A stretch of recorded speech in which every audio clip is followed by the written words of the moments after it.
Hello, welcome to my next video lecture, which is again on module 5 and on the subtopic union. So in this video lecture we will discuss about the fundamental things about the union data type, and then how to declare union data type, how to create variable for the union data type, how to access the fields, and then how it is different than the structured data type variable. So this is a very small theory topic and no programs will be asked in the exam on this particular topic. So we will start with what is union. So as you can see, it is a collection of same or different data type variables. That means it is as good as structure. Structure also is a collection of same or different data type variables. It is user defined data type. Again, this is similarity between structure and union, that it is user defined data type. Now size of each field as well as size of variable, total size of variable is decided by user, and therefore it is called as user defined data type. This we have already discussed when we are discussing about a structure, right? Now the important point starts, that if it is similar to structure, then how it can be compared with it? What are the points which are different? So the first point is, it cannot be used to store and process records. If you remember, in the structures I have said it is used to store and process the records, but union data type variable cannot be used to store and process records. Why? We will see. Though it can consist of many fields like structure. If you remember, a structure can consist of many fields, like structure cricket consists of fields like name of player, country of player, then the batting average, number of matches played. So these all are called as fields of a structure. So even union can consist of many fields like structure, but at a time only one field is active and can hold the value.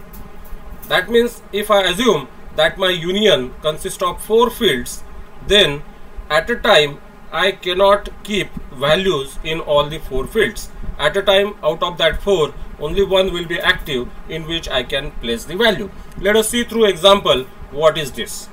Then it provides, what is the use? It provides a versatile variable which can be used to store different type of values at different instance of time. So this is again a confusing statement. In the example you will understand little bit about this, that it is a versatile variable. What do you mean by versatile variable? It can have a capability of storing different type of values. That is called as versatile variable. For example, if I take a basic data type variable int a, then what type of values a can hold? Of course, it can hold only one type of value, that is of type integer without any decimal point. That means it is not a versatile variable. It cannot be used for storing different data type values. If I take array, let's say int a in square bracket 50, what kind of values this variable a, array a, can store? It can store only integer type of values, right? But union variable is a very versatile variable. It can be used to store different type of values, but not simultaneously, one at a time, at a different instance of a time. That means if I have a union variable x, let us assume, then variable x can be used to store integer value in one part of the program. The same variable x can be used to store string in other part of a program. The same variable x can be used to store float value in some third part of the program. That means same variable x can be used for storing different type of values, but not simultaneously. This is what is very important. In the example, we will learn more about this. Let us go through now the syntax. How to declare a union data type. So it can be declared by using keyword union. This is important. Like structure can be declared by using keyword struct. Union can be declared by using keyword union as follows. So I have declared a sample union. So I have to write keyword union, then let's say test where test is the name of union data type. And then I have declared few fields inside this union test. One field A of type int, second field B of type float, and third field C of type char, close the curly bracket, semicolon. What these A, B, C are called as? These are called as fields of a union data type, very similar to the structure. Question is where I should do it in my program, and the answer is same. This can be performed before main. You have to declare the union data type before main, and since it is only the data type, no memory will be reserved after declaring union data type. When the memory will be reserved? When we create variable for a union data type. This is also very similar to the structure. So the first difference, if you understood, between structure and union is the structure can be declared by using keyword struct, and union can be declared by using keyword union. So the keyword used for declaration is different, right? Then second difference we will see very soon in the next slide. Declaration of a union variable. So how to declare a union variable? It is also very similar to the structure. There are two methods. It can be declared with union data type like this. I have to write union test, then I have to list out all the fields, close the curly bracket, and then I will write x semicolon, where x is known as union variable, variable of a union data type. Union type is test. So union test variable is x. Or there is a second method, method 2. It can be declared like other basic data type variables as follows. I can write union test as the data type followed by x as the variable name. So this is going to be very similar to the structure data type variable. Let's see what will happen if I create a variable for a union data type. What will be the size of union variable? This is where the union data type is different than the structure data type. If I create a variable x for a union data type, and if I count what is the size of each field, so it is like this. First field is integer int, so 2 bytes. Second field is float, so 4 bytes. Third field is char character, so 1 byte. And then what will be the size of x? Size of x is maximum out of the size of these 3 fields. So it should be maximum out of 2, 4 and 1. So we know maximum out of these 3 is 4. So size of union variable x is 4 bytes. This is, you can say, as a second difference between structure data type and union data type. If this is not a union and if this is a structure data type, then what will be the size of x? It will be 2 plus 4 plus 1, that is 7 bytes. But if this is a union data type variable x, what is the size of x? It is maximum out of 2, 4, 1, that is 4 bytes. I hope you understood this difference very clearly. So size of union data type is different than this size of structure data type. In structure data type, it is sum of size of all the fields, whereas in union data type, it is equal to size of largest field, right? Now, the third difference is important. If you remember the structure data type, when I create variable x for a structure data type, what I will get is 3 parts or 3 compartments inside x with name A, B and C, and every compartment can hold values separately. This is not the case in union data type. When I create a union data type variable x, the x will appear somehow like this. This is the variable x, and in a single location all 3 fields are accommodated, A, B as well as C. So in a program, when I try to access A field by using x.a, the value assigned to this field will be stored here. What will happen if I try to access the B field? I can access it by using x.b. Again, the value assigned to this field will be also stored in the same location, and you know, same location cannot hold 2 values simultaneously. So previous value which we have stored will be lost, new value will be stored over there. That means value stored for x.a will be lost, value stored for x.b will be there. What if I initialize it by writing x.c? Then the value stored for x.b will be lost and value stored for x.c will be available. And that's why I said in a union variable, at a time only one field can be active and it can be used to hold the value.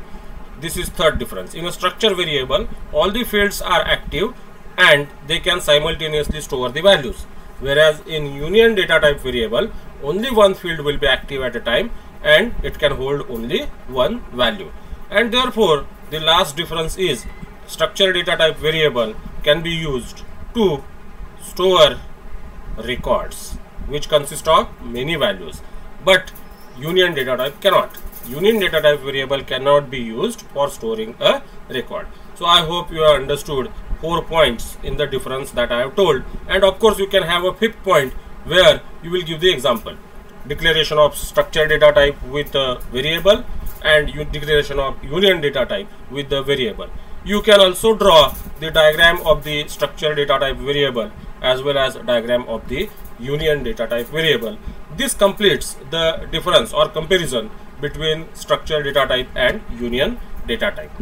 So I wanted to give you the assignment. The first question in my assignment is compare structure with union, and second question is consider the union data type union student, which consists of 3 fields: roll number, name and percentage. And I have created a union variable S. What will be the size of variable S that you have to calculate, and how to access the fields of variable S that you have to specify. So these 2 questions are the part of next worksheet which you need to submit. So only these 2 questions are there in this worksheet. Let me take you to the Turbo C to write one example program on a union. That will give you more clear idea about how the union variable behaves in a C program. So let us create a union data type. Let's say union test. Inside this I will again take the same variables. Let's say int A, then float B, and third variable or field that we have taken is char C. So I have created a union data type whose name is test. For this declaration, no memory will be reserved because this is just a data type. Inside main, I will create a variable for this data type by writing union, let's say test, and name of the variable is X. Then I will write CLR SCR. Then what I will try to do is I will try to assign value to the A field. How to assign the value to the A field? I can write X dot A is equal to some integer value like 10. Can we display value present in this field? We can. We will write printf and we will write value of, let's say, FIELD field A is equal to %D and display X dot A. Right? I will write get ch after this. I will try to initialize only one field and we will try to find out what will be stored in that field and what will be the result of printing. Let us compile this program. As you can see, it is compiled successfully. We will execute it. After execution, what you will find, the value of field A is 10. Now what we will do is we will try to initialize second field, let's say X dot B, with some float value, let's say 12.345678. So I tried to initialize second field, but after initializing second field, I wanted to find out whether the value stored in A was there or it is there or it is lost. So I will try to display value of a field A.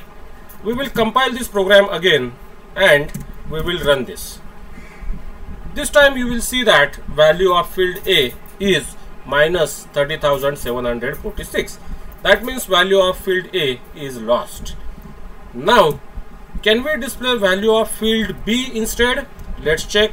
I will write value of field B is equal to %F and I will write X dot P and I will compile this and I will run this. What you will find is value of field B is intact, 12.345678. What does this means? That in a union variable at a time only one field will be active. Once the first field is initialized, its value will be active, but the moment I initialize second field, the value of the first field will be lost. That means at a time in the union variable we cannot store values for A, B as well as C. At a time only A or only B or only C can hold a value.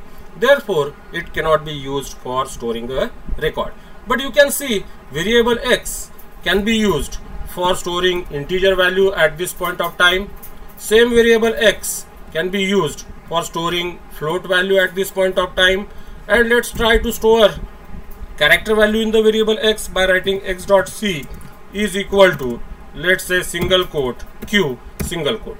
So I initialize third field of the union data type, and we will try to display the value of course, what will happen if I initialize the third field? Value of A and B will be lost. We will try and check what is the value of field B. We will try to display by using %F, and we will try to display by using variable name or field name X.B. Let us compile this program and we will run this. So after execution, what you will find is value of B is there, but not what we have stored. It is 12.345536. The previous thing is also not cleared. I don't know why. Oh, it is displaying both the values. For first printf, sorry, I will again, this printf, if you observe, this printf will display actual value of B. After this I will write \n. But the moment I overwrite it by using or by initializing third field, the value of B will not remain same. It is modified. So I am getting 2 times value of B, value of field B. Let us compile it again and interpret the result correctly. I will run it. So for first time it is displaying correct value of B, 12.345678. But for second time, that is after initialization of field C, value of B is modified. It is not the original value. That means value of B is in fact lost. What will happen if I try to display value of field C here? Let us display it by using %C and X.C. Let us compile this program and then we will run it. So you can see value of field C is displayed correctly. So I hope you have understood the union data type and the variable of a union data type. This is the reason why the program on the union data type is not asked in the exam, or in the normal programs union data type is not used. But yes, the advantage of union data type variable, I can say that it provides me a versatile variable which can be used for different type of values at a different instance of a time. But at a time it can hold only one value.